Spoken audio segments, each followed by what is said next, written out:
الرحمن الرحیم۔ السلام علیکم۔ رمضان المبارک میں نشریات کا ایک خصوصی سلسلہ لے کر دوبارہ حاضر خدمت ہے۔ موجود ہے ہمارے ساتھ حزب سابق استاد جناب جاوید احمد غامدی صاحب۔ السلام علیکم غامدی صاحب۔ وعلیکم السلام۔ ہم سب بہت شکریہ آپ کے وقت کا۔ اس پروگرام کی یہ خاصیت ہے کہ پورا رمضان ہم آپ لوگوں کے ساتھ موجود ہیں۔ کوشش یہ ہے کہ قرآن مجید کے منتخب موضوعات کو، احادیث کو اور آپ لوگوں کے سوال جواب کو زیر بحث لے کر آئیں۔ آج جس موضوع کا میں نے انتخاب کیا ہے وہ تخلیق انسانی کے حوالے سے قرآن مجید کا بیان ہے۔ قرآن کیا کہتا ہے، اس کی کیا توضیح ہے، غامدی صاحب سے جانیں گے۔ آغاز کرتے ہیں۔ میرے سامنے سورہ سجدہ کی آیت ہے۔ ارشاد فرمایا، وہی کہ جس نے جو چیز بھی بنائی ہے خوب ہی بنائی ہے۔ انسان کی تخلیق کا آغاز اس نے مٹی سے کیا، پھر اس کی نسل حقیر پانی کے خلاصے سے چلائی، پھر اس کی نوک پلک سنوارے اور اس میں اپنی روح پھونک دیا، اور تمہارے سننے کے لیے کان اور دیکھنے کے لیے آنکھیں اور سمجھنے کے لیے دل بنا دیے، تم کم ہی شکر گزار ہوتے ہو۔ سورہ سجدہ میں یہ بات زیر بحث آئی ہے۔ اس میں تخلیق کے مراحل بھی بیان ہوئے ہیں۔ ایک ایک مرحلے کو خود غام صاحب اپنی تفسیر میں کیسے بیان کرتے ہیں، مختصر توضیحی نکات کو میں پڑھ کے بھی آپ لوگوں کی خدمت میں پیش کروں گا۔ اس سے پہلے غام صاحب کی آیت کے مجموعی موضوع کے اوپر ہم آئیں اور اس کے اندر جو چیزیں زیر بحث ہیں اس کو زیر بحث لے کر آئیں۔ بیان فرمائیے گا کہ قرآن مجید نے جس طریقے سے یہاں پر تخلیق کے مراحل کو لوگوں کے سامنے رکھا ہے، بظاہر ہم یہ دیکھتے ہیں کہ بہت سائنٹیفک پریزنٹیشن ہے کہ پہلے یہ ہوا، پھر یہ ہوا، پھر یہ ہوا۔ مقصود کیا ہے؟ کیا کوئی سائنسی حقیقت بیان کرنا مقصود ہے؟ کیا کوئی ایسا مشاہدہ بیان کرنا مقصود ہے جو ہم لوگوں کے سامنے نہیں ہے؟ اللہ تعالیٰ اپنے علم کا اظہار کر رہے ہیں۔ کیوں بیان کی گئی یہ بات یہاں پہ؟ اس دنیا میں انسان کے لیے اس کے وجود کا مسئلہ ہی سب سے بڑا مسئلہ ہے۔ میں کسی چیز کی جانب اپنے وجود سے باہر متوجہ ہی نہیں ہو سکتا۔ سب سے پہلے میں کیا ہوں، میں کہاں سے آیا ہوں، میرا انجام کیا ہے، یہی چیز مجھے کچھ سوچنے پہ مجبور کرتی ہے۔ اس لیے میں نے بارہا اس جانب توجہ دلائی ہے کہ کائنات کے بارے میں تحقیقات ہوتی رہیں گی، یہ کہاں سے وجود میں آ گئی، حادث ہے، قدیم ہے، اس کا پس منظر کیا ہے، کیا فی الواقع بگ بینگ ہوا تھا، اس کے بعد سے لے کے اب تک اس کی کیا نوعیت رہی ہے۔ یہ سب چیزیں علم کی دنیا کے لیے بڑی دلچسپی کا باعث ہو سکتی ہیں، میرے لیے بھی ہوں گی، آپ کے لیے بھی ہوں گی۔ لیکن اگر آپ تمام انسانوں کو سامنے رکھ کے دیکھیں تو سب سے بڑا مسئلہ ہی میرا وجود ہے۔ میرا وجود میرے لیے سب سے بڑی حقیقت بھی ہے اور سب سے بڑا سوال بھی ہے۔ تو اس لیے قرآن مجید اس کو دونوں پہلوؤں سے زیر بحث لے آیا ہے۔ اس پہلو سے بھی زیر بحث لے آیا ہے کہ ذرا اس وقت دیکھو تم کیسے پیدا ہوتے ہو۔ میں نے انہی پروگراموں میں ایک دو مرتبہ اس جانب اشارہ کیا ہے کہ وہ ہمیں توجہ دلا رہا ہے، تمہارے سامنے انسان کی تخلیق کا عمل مکمل ہوتا ہے، ابتدا سے انتہا تک مکمل ہوتا ہے۔ یہ نہیں ہے کہ ماضی کا کوئی قصہ ہے جس پر تحقیق کرنی ہے، اس کا تم جب چاہے مشاہدہ کر سکتے ہو، یہ تمہارے لیے ایک وجودی حقیقت ہے۔ اس کے لیے یہ حواس کافی ہیں، یہ جو ظاہر میں حواس دیے گئے ہیں یہی بہت کافی ہیں کہ تم اپنے آپ کو دیکھ لو کیسے پیدا ہوتے ہو۔ تو میں نے یہ توجہ دلائی کہ اگر قرآن مجید کی روشنی میں دیکھا جائے تو جن مراحل سے گزر کر انسان ہمارے سامنے بنتا ہے، ہونا تو یہ چاہیے تھا کہ سب سے پہلے سائنس انہی کو گرفت میں لے آتی، لیکن ہم جانتے ہیں کہ دیکھنے کے باوجود، ایک ایک مرحلے کو سمجھنے کے باوجود، بہرحال وہ اس کائنات کا سب سے بڑا معمہ ہے۔ یعنی ہمارے سامنے یہی اجزاء، مٹی اور پانی کے اجزاء، یہ ہمارے اندر جاتے ہیں اور ہم نہیں جانتے کس طرح، لیکن ہمارے سامنے ان کو دیکھا جا سکتا ہے، وہ ایک قطرہ آب اور ایک بیضے میں تبدیل ہو جاتے ہیں۔ اجزاء میں کہیں زندگی کی کوئی رمق نہیں ہے۔ یہ نہیں کہا جا سکتا کہ جیسے بیج یا تخم کو ہم دیکھتے ہیں اس طرح یہاں ان اجزاء میں بھی وہ تخم کہیں چھپا ہوا تھا، اس کو نہیں دیکھا جا سکتا، لیکن وہ تخم وجود میں آ جاتا ہے، اور پھر وجود میں آنے کے بعد مختلف مراحل سے گزرتا ہے۔ وہ نطفہ ہے، وہ علقہ ہے، وہ مضغہ ہے، اس پہ ہڈیاں پیدا ہو گئی ہیں، ان پر گوشت چڑھانا شروع کر دیا ہے۔ یہ سب چیزیں قرآن مجید نے 3-4 مقامات پر بیان کی ہیں، اور اسی لیے بیان کی ہیں کہ اس وجودی حقیقت پر غور کرو۔ اس پر غور کرو گے تو چند حقائق کو مانے بغیر کوئی چارہ ہی نہیں ہوگا۔ یہ کہ تم بنائے جا رہے ہو، اس لیے مخلوق ہو، اور تم مخلوق ہو تو تمہارے شعور کی ساخت مجبور کر رہی ہے کہ مانو اس کا خالق ہے۔ جب یہاں تک پہنچ جاؤ گے تو پیغمبروں کی بات سننے کے لیے بھی مجبور ہو جاؤ گے۔ تو ظاہر ہے کہ قرآن کا سب سے بڑا مقدمہ یہی ہے، وہ اللہ تعالیٰ کا تعارف کرانا چاہتا ہے، پیغمبروں کی طرف متوجہ کرنا چاہتا ہے۔ پیغمبر اللہ تعالیٰ کی معرفت پیدا کرنے کے لیے آتے ہیں اور آخرت کی منادی کرتے ہیں، تو اس لیے یہ قرآن مجید کا اہم موضوع ہے۔ اسی میں ظاہر ہے کہ پھر ایک سوال پیدا ہوتا ہے، اور وہ سوال یہ پیدا ہوتا ہے کہ اس وقت تو ہم اس کو باپ کے نطفے سے، ماں کے بیضے سے، ماں کے پیٹ پہ بنتا ہوا دیکھتے ہیں، اس وقت تو یہی ہے جی، لیکن یہی بے جان اجزاء ابتدا میں کس طریقے سے روبہ عمل ہوئے کہ جس سے وہ ماں باپ بن گئے جن کے ذریعے سے اب انسان پیدا ہوتا ہے۔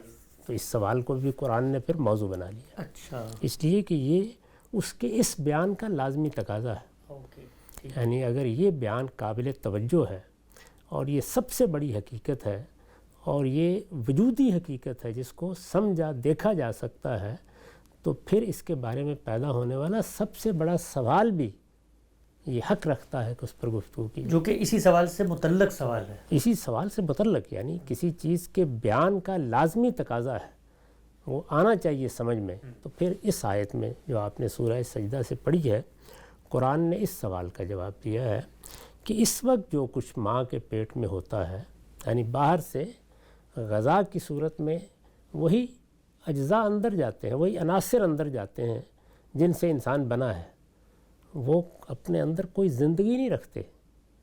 یعنی آپ گوشت کھاتے ہیں، آپ سبزی کھاتے ہیں، آپ پکا کے کھاتے ہیں، ان کے اندر کوئی زندگی نہیں ہوتی، کوئی تخم نہیں ہوتا کسی چیز کا، لیکن وہ تمہارے اندر جا کر ایک پروسیس سے گزرتے ہیں اور مختلف مراحل سے گزرتے ہوئے وہ انسان بن جاتے ہیں، جو خود قدرت کا ایک بڑا شاہکار ہے۔ بننے کا عمل جس فیکٹری یا مصنع میں ہو رہا ہے وہ تمہارے سامنے پڑی ہوئی ہے، یعنی ماضی میں کیا جانا، پہلے اس کو تو دیکھ لو۔ تو اس کو دکھانے کا لازمی نتیجہ یہ ہے کہ اس سوال کا جواب بھی پھر دیا جائے۔ تو وہ سوال کا جواب قرآن مجید نے یہ دیا ہے کہ جو کچھ اس وقت ماں کے پیٹ میں ہوتا ہے وہ سب زمین کے پیٹ میں ہوا پہلی بار، اور جس طرح اب تم ماں کے پیٹ میں پرورش پا کے باہر نکل آتے ہو، اسی طرح زمین کے پیٹ سے بھی تم باہر نکل آئے تھے۔ یہ تمہاری پہلی تخلیق ہے، اس کے بعد یہ دوسری تخلیق ہے۔ تو یہ پوری بات اس وقت تک سمجھ میں نہیں آ سکتی جب تک جو کچھ ہم مشاہدہ کر رہے ہیں اور جو کچھ ماضی میں ہوا ہے اس کو ملا کر نہ بتایا جائے۔ یہی قرآن نے کیا۔ اس میں ایک اور سوال اب ذہن میں پیدا ہوا کہ پہلا مرحلہ تو میرے سامنے کی چیز ہے، اس کے بارے میں آپ جو بھی توجیہ مجھے دیں گے، قرآن مجید دے گا، سائنسدان دیں گے، میں آپ کی توجیہ کو علم، عقل، مشاہدے، تجربے کی بنیاد پر کم سے کم ویریفائی کرنے کے مراحل سے گزر سکتا ہوں، اس لیے کہ بچہ تو میرے سامنے پیدا ہوتا ہے، آٹا، گیہوں، چاول، گندم، دہی سب چیزیں کھا کر ایک بیضا نطفہ بنتا ہے اور اس کے اختلاط سے 9 مہینے میں بچہ پیدا ہو جاتا ہے۔ یہ جو پیچھے کی کہانی سنائی گئی، رودات سنائی گئی کہ ابتدا میں ایسا ہوا تھا، تو سنانے کا کیا مقصد ہے جب میں اس کا نہ اس کو ویریفائی کر سکتا ہوں، نہ میرے آپ کے درمیان کو کامن پوائنٹ آف ریفرنس ہے؟ آپ یہ مجھے بتا دیتے کہ ابتدا میں درخت سے پہلے ماں باپ پیدا ہوئے تھے، مجھے تب بھی ماننا تھا، یہ بتاتے کہ چاند سے گر گئے تھے تب بھی ماننا تھا۔ تو قرآن مجید نے جب یہ بیان دیا ہمیں، تو اس کا ہمیں اس وقت کیا فائدہ ہے؟ چونکہ ہمارے پاس تو اس کو ویریفائی کرنا یا اس کو علم کی صورت بنا کر ان لوگوں کے سامنے پیش کرنا جو تقریب پہ سوال کر رہے ہیں، اس کا تو کوئی چیز ہے ہی نہیں۔ یہ اس مقصد کے لیے بتایا ہی نہیں گیا۔ یہ تو جو کچھ آپ دیکھ رہے ہیں اس سے متعلق پیدا ہونے والے لازمی عقلی سوال کا جواب ہے، بس اس سے زائد کوئی بات بتانا مقصود نہیں ہے۔ آپ کو ایک اطلاع دے دی گئی ہے، بالکل اسی طرح جیسے جو سوالات اس دنیا کو دیکھ کر ناتمامی کے حوالے سے پیدا ہوتے ہیں ان کا جواب دیا گیا ہے۔ وہاں بھی اطلاع دی گئی وہاں بھی ہے، اطلاع آگے جنت ہوگی، مجھے تو نہیں پتا کیسی ہوگی۔ کچھ اطلاعات پیچھے کے لیے ناگزیر ہیں ورنہ بات مکمل نہیں ہوتی، اور کچھ اطلاعات آگے کے لیے ناگزیر ہیں، بات ورنہ مکمل نہیں ہوتی۔ تو بات کی تکمیل کا تقاضا کر رہا تھا، یہ بیان خود تقاضا کر رہا تھا، اس لیے اللہ تعالیٰ نے اس کی اطلاع دے دی ہے۔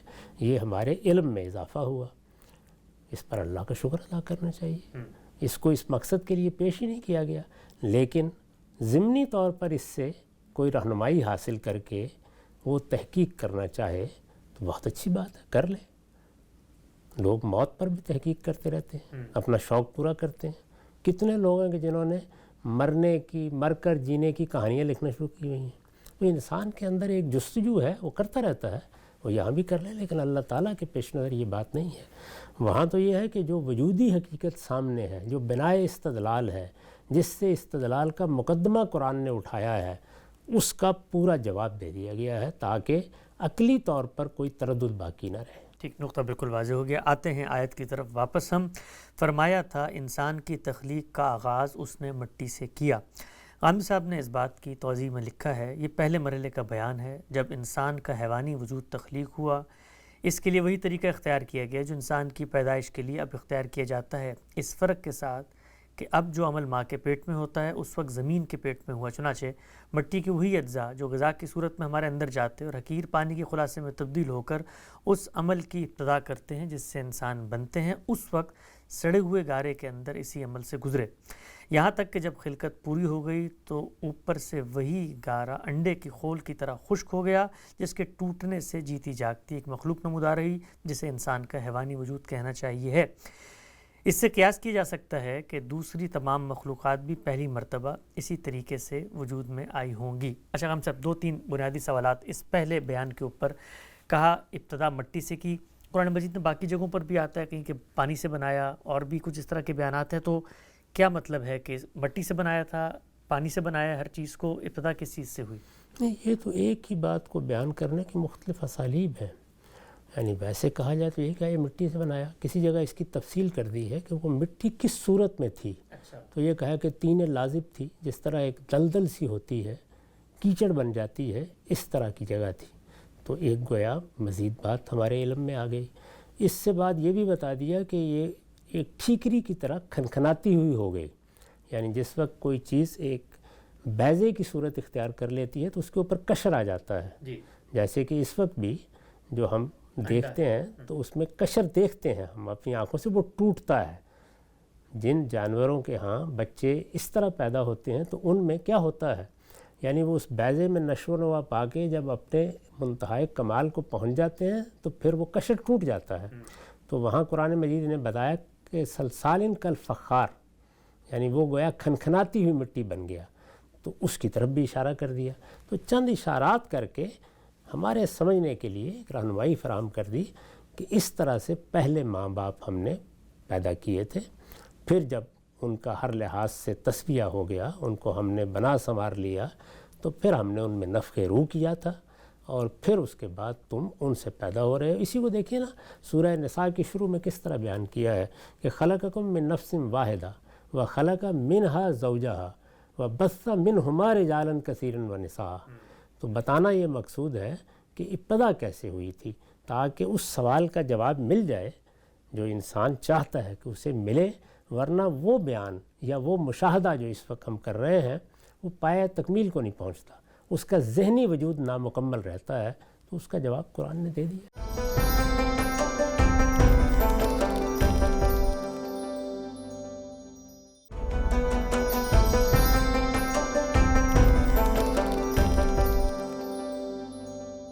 صاحب جو تخلیق اس وقت ظاہری بات ہے ہو رہی ہوتی ہے، ہم دیکھتے ہیں کہ ماں کے پیٹ میں ہمارا پورا کا پورا حیوانی وجود ایک درجے میں تخلیق کو پہنچتا ہے، پھر آگے قرآن مجید کے بیانات ہیں ان کو زیر بحث لے کر آتے ہیں، لیکن یہ عمل جو تخلیق کا ہے وہ ساتھ ساتھ انڈے کی صورت میں بھی تو جاری ہے۔ اس طرح جانور ہیں، ان کے یہاں پیٹ میں پیدائش ہوتی ہے، انڈے سے بھی نکلتے ہیں، تو گویا اللہ تعالیٰ نے جو جس طریقے سے ابتدا کی تھی اسی کا ایک چھوٹا پیمانے پر ریپلیکا بھی ساتھ ساتھ تخلیق کے جاری ہے، انڈے سے بھی لوگ پیدا ہو ہی رہے ہیں۔ اس میں کیا شبہ ہے، دونوں طریقے رکھے گئے ہیں، اسی طرح جاری ہیں، تاکہ ہمارے لیے قیاس کرنے کے لیے کوئی بنیاد فراہم رہے۔ ہمارے علم کی بنیاد یہی ہوتی ہے نا، جو کچھ ہم وجودی حقائق کی صورت میں مشاہدہ کرتے ہیں اس سے پھر قیاس کرنا آسان ہوتا ہے، تو یہ قیاس ہی ہے جس کو میں نے بھی بیان کر دیا۔ ٹھیک، نقطہ بالکل واضح ہوا۔ اچھا ہم سب نے یہاں پر ایک دلچسپ بات لکھی کہ جو پہلا وجود ہوا ہے یہ انسان کے حیوانی وجود کا اظہار تھا۔ یہ کیوں لکھا ہے انہوں نے؟ چونکہ آگے جو مراحل بیان ہوئے اس میں بتایا ہے کہ اس کی جو شخصیت ہے اس کو انسانی روح دی گئی، اسی لیے اس سے واضح ہوتا ہے کہ یہ یہاں پر حیوانی وجود تھا۔ اگلی آیت کیا اس کو پڑھ لیتے ہیں۔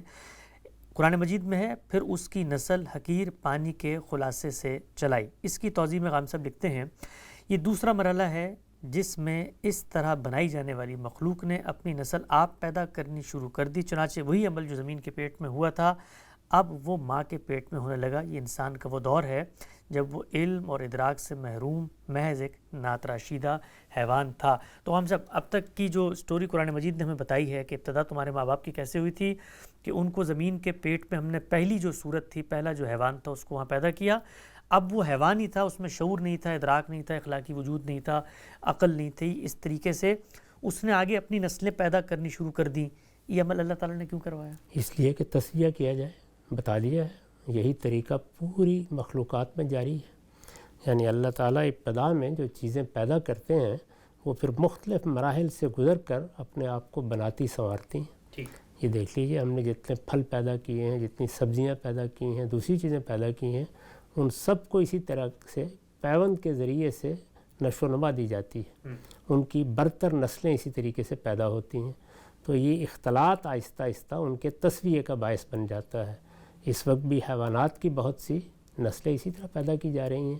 تو یہ بھی ایک مشاہدے کی چیز ہے، اسی کی جانب توجہ دلا دیجیے کہ جو کام ہم اب کر رہے ہیں وہی اس وقت بھی ہوا تھا۔ یعنی ایک لمبے عرصے تک ہم نے یہ موقع دیا کہ ان نسلوں کے اختلاط سے ہر لحاظ سے انسان درست ہو جائے۔ جب اس کا حیوانی وجود پایا تکمیل کو پہنچ گیا تو پھر جس طرح اب ہوتا ہے کہ ماں کے پیٹ میں نفخ روح کیا جاتا ہے، رسول اللہ صلی اللہ علیہ وسلم نے اس کی وضاحت فرمائی ہے ایک حدیث میں کہ کس طریقے سے 120 دن کے بعد نفخ روح ہوتا ہے۔ تو وہاں بھی کچھ نسلوں کے گزرنے کے بعد پھر 2 کا انتخاب کر کے نفخ روح کیا گیا، جن کو ہم آدم و حوا کہتے ہیں۔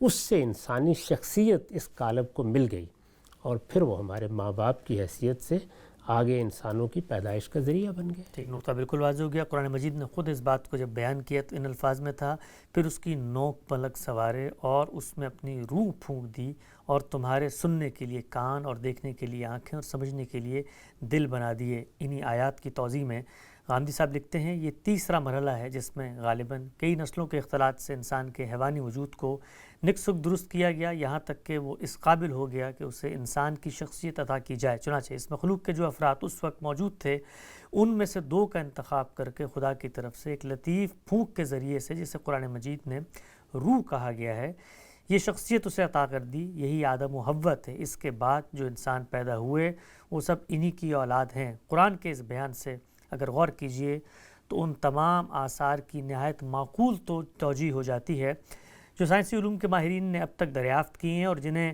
ڈاروینیت کے علم بردار اپنی تائید میں پیش کرتے ہیں، اور اس طرح ان گتھیوں کو حل کرنے کی کوشش کرتے ہیں جو ان کے نظریے میں نہ پہلے حل ہوئی ہیں نہ آئندہ حل ہوں گی۔ اور یہ جو قرآن مجید نے کہا کہ نفخ روح ہوا ہے، اللہ نے اپنی پھونک ان میں پھونک دی، اس کی توضیح بھی غام صاحب نے اپنی تفسیر البیان میں کی۔ آپ لکھتے ہیں، یہ نفخ روح کا نتیجہ ہے جس نے بصیرت و ادراک سے محروم ایک حیوان کے اندر سم و بصر اور دل و دماغ کی وہ صلاحیتیں پیدا کر دیں جو تمام حیوانات کے مقابل میں اس کی وجہ امتیاز ہیں۔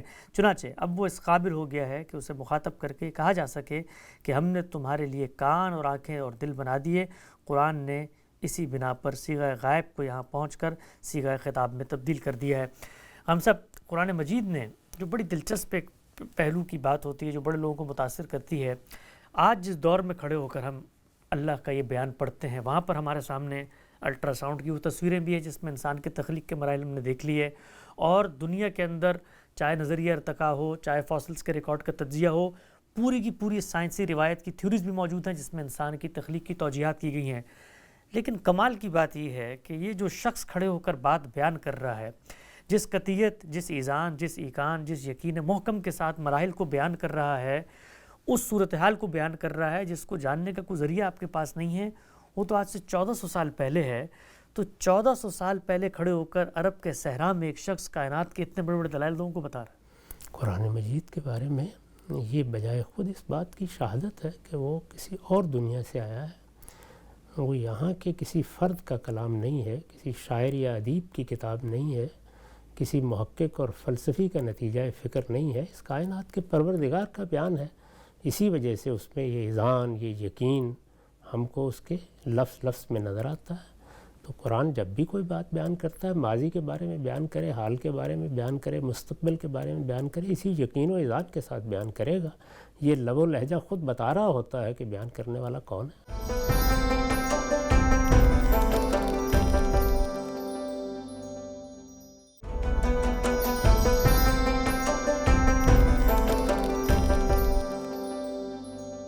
فرمایا تھا انسان کی تخلیق کا آغاز اس نے مٹی سے کیا۔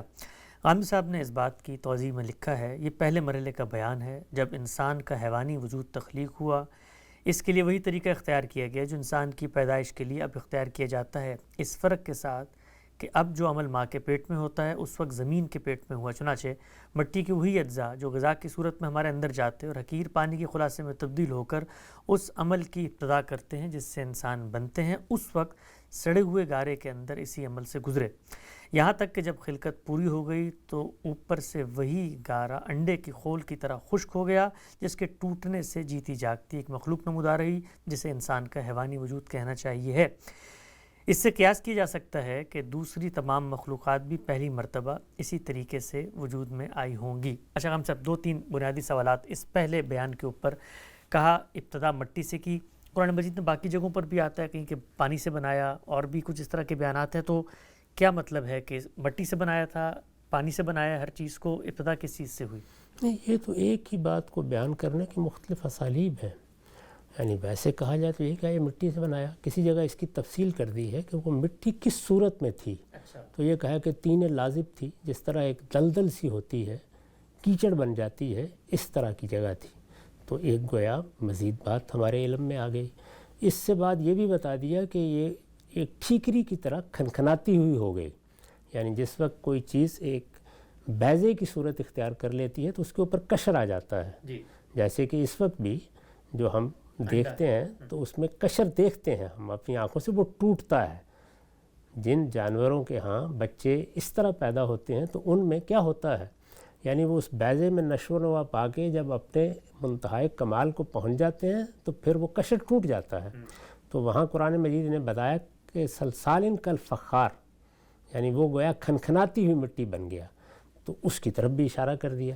تو چند اشارات کر کے ہمارے سمجھنے کے لیے ایک رہنمائی فراہم کر دی کہ اس طرح سے پہلے ماں باپ ہم نے پیدا کیے تھے، پھر جب ان کا ہر لحاظ سے تصفیہ ہو گیا، ان کو ہم نے بنا سنوار لیا، تو پھر ہم نے ان میں نفخ روح کیا تھا، اور پھر اس کے بعد تم ان سے پیدا ہو رہے ہو۔ اسی کو دیکھیے نا، سورہ نساء کی شروع میں کس طرح بیان کیا ہے کہ خلقکم من نفس واحدہ وخلق منہا زوجہا وبث منہما رجالا کثیرا ونساء۔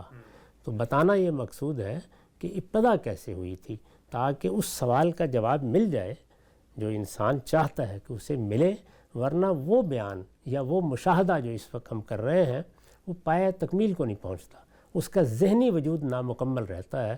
تو اس کا جواب قرآن نے دے دیا۔ سب کچھ جو بیان کیا قرآن مجید نے، آخر میں اس کا نتیجہ بھی بتایا کہ یہ بیان کرنے کا مقصد کیا ہے، تاکہ تم شکر گزار بنو۔ غام صاحب نے اس کی توضیح میں لکھا ہے، یعنی اس کے باوجود کہ ان سب مراحل سے گزر کر اس مقام پر پہنچے ہو جہاں اب اپنے آپ کو دیکھ رہے ہو لیکن تمہارا حال یہ ہے کہ کم ہی شکر گزار ہوتے ہو، چنانچہ کبھی خدا کا انکار کرتے ہو اور کبھی اس کے ساتھ شریک ٹھہرانے لگ جاتا۔ اچھا غام صاحب، لوگوں نے آج سائنس کے دور میں چونکہ نظریہ ارتقاء کا بہت غلغلہ ہے، لوگوں نے بہت تحقیق کی ہے، وہ تحقیق کا جو بھی نتیجہ نکلا کہ بھئی ابتدا کیسے ہوئی تھی، انہوں نے کوئی ایک تھیوری پیش کر دی، چلے مان لیا قرآن نے بھی ایک تھیوری پیش کر دی، لیکن جو سب سے بڑے معجزاتی چیز ہے وہ تو میرا آج وجود ہے، میں آج بھی پیدا ہو رہا ہوں، اس کی کوئی سائنٹیفک توجیہ اگر کوئی کر کے بتاتا ہے تب میں اس کے نظریے کی طرف دیکھوں گا، ورنہ میرا مسئلہ تو یہی ہے کہ بھئی میں آج کیسے پیدا ہو رہا ہوں۔ اسی لیے اصل بنیاد یہی ہے، اسی کو بنائے استدلال بنایا قرآن مجید نے۔ جو چیز ہمارے براہ راست مشاہدے میں آتی ہے، علمی استدلال کی ابتدا ہمیشہ وہیں سے ہونی چاہیے، اس کے بعد اس سے متعلق کچھ سوالات پیدا ہوں گے، ان کی وضاحت کر دی جائے گی۔ جب ان کی وضاحت کر دی جائے گی تو نظریہ پایہ تکمیل کو پہنچ جائے گا۔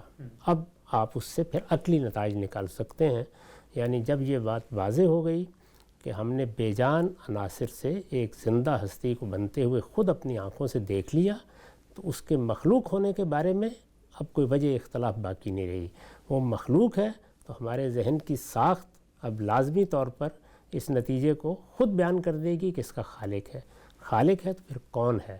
یہی وہ موقع ہے جب انسان پیغمبروں کی طرف رجوع کرتا ہے، اور یہی وہ موقع ہے جس کے لیے اللہ تعالیٰ نے پیغمبر مبعوث فرمائے ہیں۔ ٹھیک۔ اچھا ہم صرف ایک سوال لوگ عام طور پہ پوچھتے ہیں، لوگوں میں تجسس بڑا ہوتا ہے کہ حیوانی وجود جاری تھا، اس میں سے 2 کا انتخاب کر کے اس میں نفخ روح ہوا، اس سے ان کو انسانی شخصیت ملی، اس سے شعور و ادراک ان کے اندر آیا، تو وہ جو باقی ظاہری بات ہے ہزاروں لاکھوں مخلوقات ہوں گی وہ پھر کہاں گئیں، اور اگر قرآن نے ایک ایسا بیان دیا ہے تو پھر سائنس کو اس کی کوئی تصدیق کرنی چاہیے، کوئی چیز ملنی چاہیے؟ وہ تو کر رہی ہے، سائنس نے تو بیان کر دیا ہے.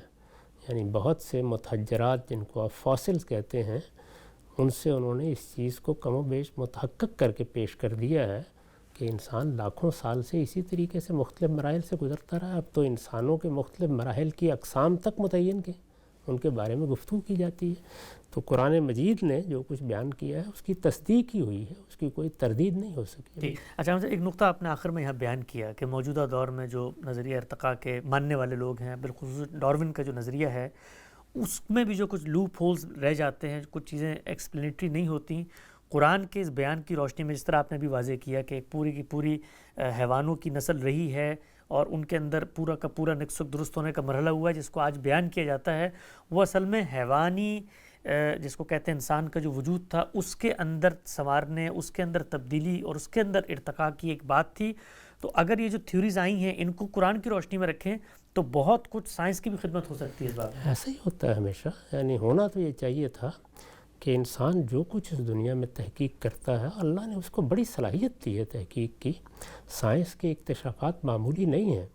اس میں گاہے گاہے یہ دیکھتا رہتا کہ اس دنیا میں ایک کتاب ہے جس کے بارے میں یہ کہا جاتا ہے کہ وہ اللہ کی کتاب ہے، اس کو بھی ایک نظر دیکھ لینا چاہیے. لیکن انسان کی بدقسمتی رہی ہے کہ وہ مذہب کو، پیغمبروں کے بیانات کو اس نظر سے نہیں دیکھتا.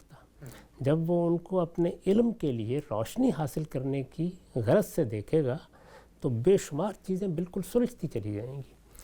انسان کو اس جانب متوجہ کرنے کا کام ہم کر سکتے ہیں اور وہی کرتے بھی رہتے ہیں. تو بالکل واضح ہو گیا. ناظرین، آج کے پروگرام کا وقت یہاں پہ ختم ہوتا ہے. بڑی تفصیل سے ہم زیر بحث لے کر آئے انسان کی تخلیق کے مراحل. انشاءاللہ حدیث اور آپ لوگوں کے سوالات اگلی نشست میں زیر بحث آئیں گے. دوبارہ حاضر خدمت ہوں گے. اب تک آپ کا بہت شکریہ.